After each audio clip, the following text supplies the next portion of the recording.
Praise the lord. దేవుని నామానికి మహిమ కలుగును గాక. ఈరోజు మార్చి 9వ తారీఖు 2026 బైబిల్ చదివారా? నేనైతే ఈరోజు యెషయా గ్రంథము 51వ అధ్యాయం నుండి 60వ అధ్యాయం వరకు చదవడానికి దేవుడు సహాయం చేశాడు.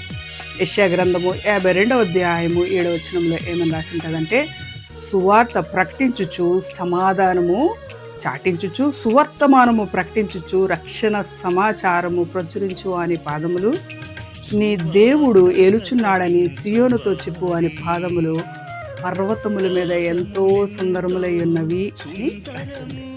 అంటే సువార్త చెప్పు అని పాదాలంటే ఎంతో సుందరంగా ఉన్నాయంట. ఈరోజు నువ్వు ఇతరులతో మాట్లాడి ఏం చెప్తున్నావు? సువార్తను చెప్తున్నావా?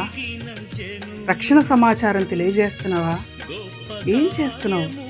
కొంతమంది అయితే ఓన్లీ పనికి మాలిన మాటలు మాట్లాడడానికి ఇష్టపడతారు. కొంతమంది బలత్కారపు మాటలు, అబద్ధపు మాటలు, కొండెములు చెప్పుకోవడానికి ఇష్టపడతారు.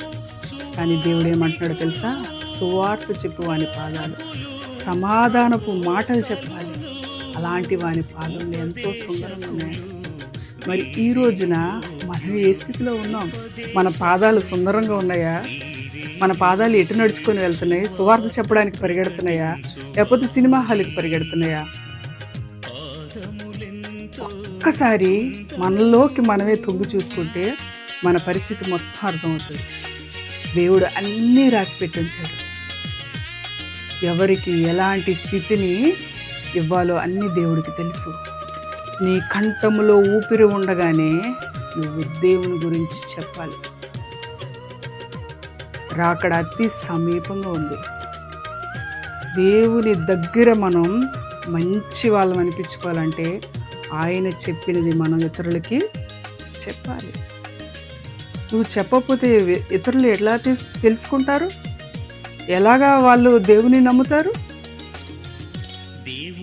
మన పాదములు కూడా సుందరములుగా తయారయ్యి ఆ పరలోక రాజ్యములో ప్రవేశించే అర్హత కలిగి ఉండాలంటే ముందు మనం సువార్త ప్రకటించాలి. మనం సమాధాన మాటలు చెప్పాలి. రక్షణ సమాచారం ఇతరులకు తెలియజేయాలి. అప్పుడే మన పాదములు సుందరములుగా తయారవుతాయి.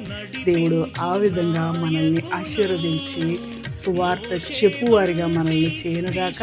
ఆమేన్. Praise the lord.